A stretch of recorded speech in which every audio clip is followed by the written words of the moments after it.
My biggest struggle has always been content creation. Put up your hand if you resonate with that statement. I got my hand up. My guess is you probably didn't put your hand up because you're, I don't know, going for a walk or working out or listening to this in the car. Don't put your hand up if you're in the car. But my guess is that that resonates. And if it does, you're going to really want to listen to this episode with Nate. This is a hot seat call. We talk about structure to his day. We talk about how he can actually go about and fit content creation in there. We talk about idea generation and how to actually get ideas for his content.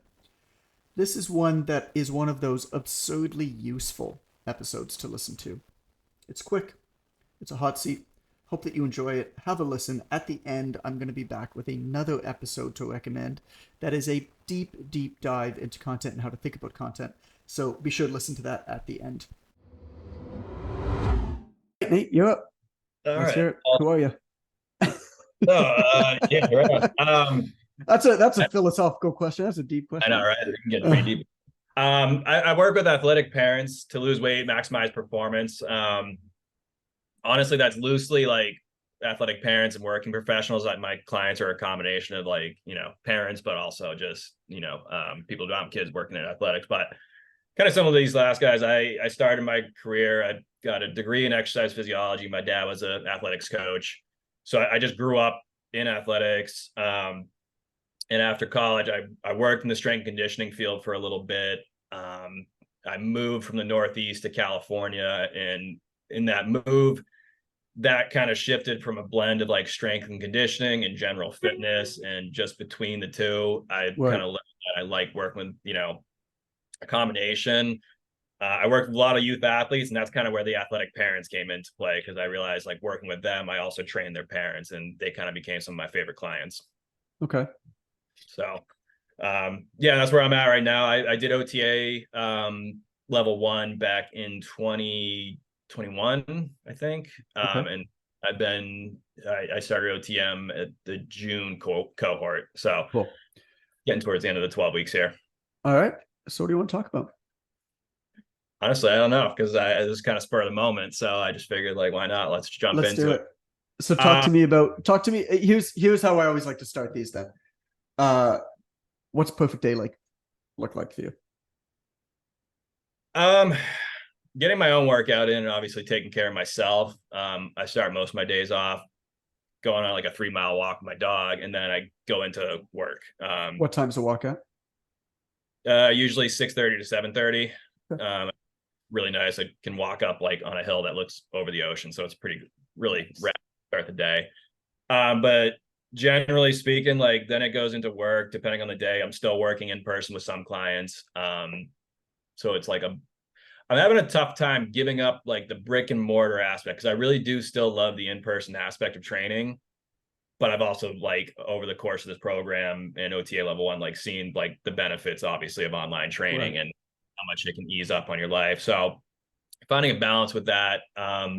Honestly, my biggest struggle has always been content creation. If I've said it like a bunch of times, like on kind of the content calls, like if I had my choice, like I just wouldn't look at, my socials like at all. That's just kind of my personality. So Yeah. that's been the challenge, is being consistent with that, but I'm finding more ways to have fun with it and getting better at it. So, Where are you getting the ideas for your content now? um, one, I try to find a way to have fun with it. So I started just doing like GIFs and memes as like one of my growth posts each week, just because Yeah. it's fun and I feel like it injects some like humor into my profile. Um, I do polls on, struggles, and I'm a precision nutrition level 1 coach, and they have a lot of content within their resources that I can kind of like draw out of and ways to Yeah. help. So, Okay. It's this idea between in person and like brick and mortar stuff and online is such a common struggle and almost like a push pull, isn't it? Where I mean, I can tell you, I've been purely online since 2013, so 10 plus years now. And I fully know that at one point in my life, I'm going to go back to training some clients in person. Like, I miss it, man. Allison and I are going to open up a little gym by us for no other reason than it's just going to be fun. So all that I'm saying there is I really feel you on that. And I think it's important that you keep checking in with yourself on that. There's no objective right or wrong kind of way to do this. Yes, there's a lot of opportunity online. You've already seen a lot of success with online. I don't think that somebody has to be 100% online. I don't think that it's a problem if they are, but I think that different people, benefit differently, and that's good. That's wonderful. And so keep checking in with yourself on that. See how you're feeling. Now that you don't have to do it. Sure. That's a pretty freeing thought, isn't it?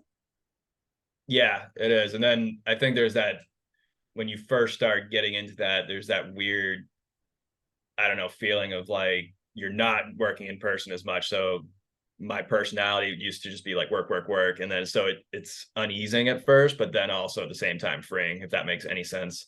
Yeah. Well, it requires a whole new different set of time management techniques, skills. You don't have to be somewhere to talk to somebody or to work with somebody at a specific hour. You have these tasks to do at some point today or this week or whatever. Like that's a totally different skill set that, to be honest, a lot of people who begin working online are wholly unprepared to tackle. It can be very hard to mitigate that, to manage that. And keeping some in person for a while can actually add a lot of really valuable structure to your day as well. I asked about the idea generation because, you said that you don't particularly love social media, which is fine. The best thing that I ever did was I started keeping a piece of paper on the back of my clipboard when I was training my clients. And anytime that they'd say something where I was like, oh, that's an interesting, like, quotable, like that's something that I feel like other people are thinking. Or they ask a question. Oh, that's a question that I feel like other people might be asking. Or just something happens where you see somebody doing something in the gym, or you give a cue and you're like, oh shit, that was a good cue. Whatever. To me, that's the best idea generation on the planet. I mean, you should have unlimited ideas from just a few clients that you work with. So, and then, I mean, really, it could just be as simple as like, the second you're done with the client, turn your phone around and just talk about that idea. Like on the back of your clipboard, you just have a cue. You're like, all right, sit back in the seat. You just have on your clipboard. You're just like, yo, so I just had my client Corey. He had a lot of trouble doing squats, had some bad knees. Gave him this one cue, want to share it with you. Really helped him. Felt great. Squatted perfectly. All that I said to him is sit back in the seat, right? Sit back like you're sitting down on a chair. Maybe that helps you. If you can do any squats today, let me know if it does. All right. Like it's not, is that the best content in the world? Like, no. But it at least keeps you relevant in the conversation. Yeah. And this is more of a long-term game. Yeah. That's what I've been learning too, is just keep doing it and putting stuff out there, and eventually it keeps growing. And of course the mentorship, I've been focused on that, and that insight of like accounts reach, it just keeps growing and growing, right? And you don't need to stress about the day-to-day. Yeah. Like over time, you know what the trend line is going to look like. I mean, you've seen it with your business already. As long as you keep showing up and doing the right things, which is what you're doing, you know what the trend line is going to look like. The day-to-day can kind of mess with you a little bit. Yeah. But I think that's true. The less busy days, like they're disconcerting. I just think it's my personality, but like you said, like look at the bigger picture, just keep going, right? yeah. So knowing that about the less busy days, then is there something that you can do hobby wise, personal wise, self-development wise? Will you just always have something where when it's a little bit less busy day, like a stupid example with kids, there's a lot of downtime, but it's a lot of awkward downtime where you never quite know how much time you have or you don't have. Yeah. Kid falls asleep in a car. You don't know whether you have 3 minutes or 2 hours. And it was very hard for me. And I always felt like I needed to be productive, but I found I was just doom scrolling and like negative thoughts were spiraling. Now I just always bring a book with me.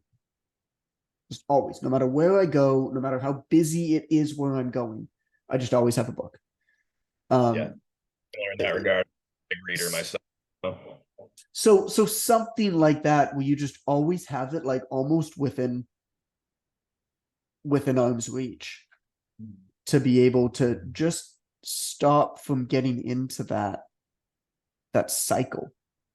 Because I get into that cycle too. Like it's hard not to. For me, it's always having a book within arm's reach, but and always like being in the middle of a book. I find that I find that days where I don't have a good book to read are considerably worse days than days where I have a good book to read. Mm-hmm. Largely for that reason. So maybe it's a book. Maybe it's like you got a basketball net out front and you go and shoot some hoops. It could be anything. Yeah. Yeah, that makes sense. And that's definitely where my training comes in, training myself. I mean, Yeah. obviously having that, making sure I prioritize that time to myself. But yeah, that makes 100%. sense. All right, man. Nate, thanks for jumping on last minute. Hey, John again, and thank you so much for listening. I hope that gave you a bit of an insight into how to think about structure and content and idea generation and all that good stuff. So that was a hot seat call for my high-end mentorship. If you work in fitness or nutrition, you own a gym, you're looking to scale online, then my mentorship might be right for you. I'm not sure, but if you think that it might be worth a conversation, please go to Instagram. I'm at It's Coach Goodman. Send me a DM that just says mentor. We'll have a conversation. We'll book an initial call if we think that it might make sense and talk about the next steps. In the meantime, if you're looking for another episode to listen to, I'm going to recommend you check out episode 60. It's called The One About Content. This is, of course, an homage to Friends and their naming of their episodes. But The One About Content, we go deep into how to think about social media, how to think about content throughout your career, what it's good for, what it's not good for, and it's going to give you an understanding of where and how content should show up in your life so that you're not always feeling like you're not doing enough with it. So have a listen. Episode 60, it's called The One About Content. Hope that you enjoy it.